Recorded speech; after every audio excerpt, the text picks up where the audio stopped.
আজকের রান্না হচ্ছে নয়ন কিচেনে বেগুন আলু সিমের দানা দিয়ে তরকারি নিরামিষ। তো বেগুনটাকে কেটে জলের মধ্যে রেখে দিয়েছি ছোট ছোট টুকরো করে, বেগুনটা যাতে কালো না হয়। এখানে নিয়েছি ছাড়ানো সিমের দানা আর ছোট টুকরো আলু। কড়াইতে সর্ষের তেল দিয়েছি, তো এখানে দিয়ে দিচ্ছি আমি গোটা শুকনো লঙ্কা, গোটা জিরে,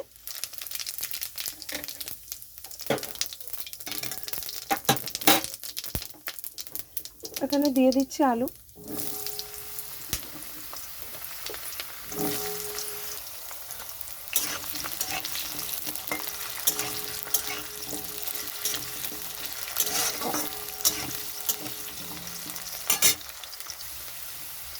আলুটা একটু ভাজা হয়ে গেছে, তো ওখানে দিয়ে দিচ্ছি পরিমাণ মতো নুন, হলুদ গুঁড়ো, জিরা গুঁড়ো, কাশ্মীরি লঙ্কার গুঁড়ো,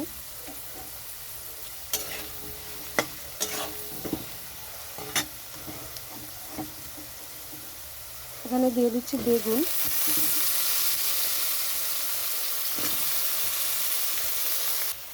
এখানে দিয়ে দিচ্ছি কাঁচা লঙ্কা, টমেটো,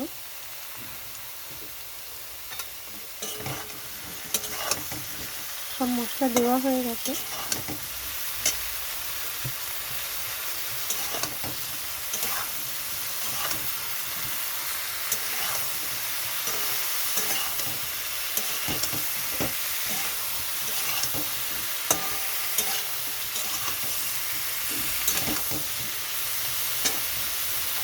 এখানে দিয়ে দিচ্ছি ছিনার দানা,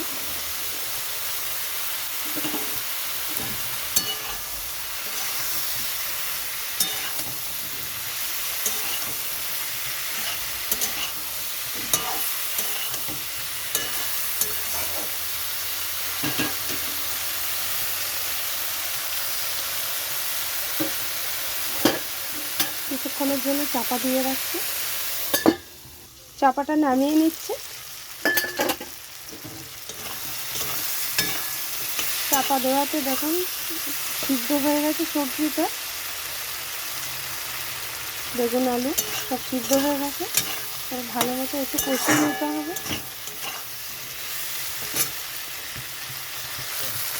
সবজিটা ভাজা হয়ে গেছে, দেখুন একটু তেল ছেড়ে দিয়েছে, তো এখানে গরম জল দিয়ে দিচ্ছি।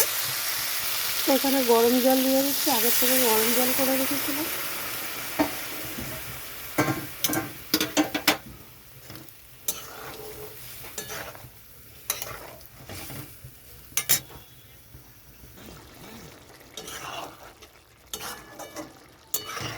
রান্নাটা হয়ে গেছে, এখন এরকম ঝোল ঝোল থাকবে। রান্নাটা নামিয়ে নিয়েছি, এখানে দিয়ে দিচ্ছি গোলমরিচ গুঁড়ো ওপর থেকে। গোলমরিচ গুঁড়ো দিয়ে একটু নেড়ে চেড়ে আমি এটাকে চাপা দিয়ে রাখবো, তাহলে গন্ধটা খুব ভালো হয়। আর এটা ভাতের সঙ্গে বা রুটির সঙ্গে সব কিছুর সঙ্গেই খাওয়া যায়, ভালোই লাগে।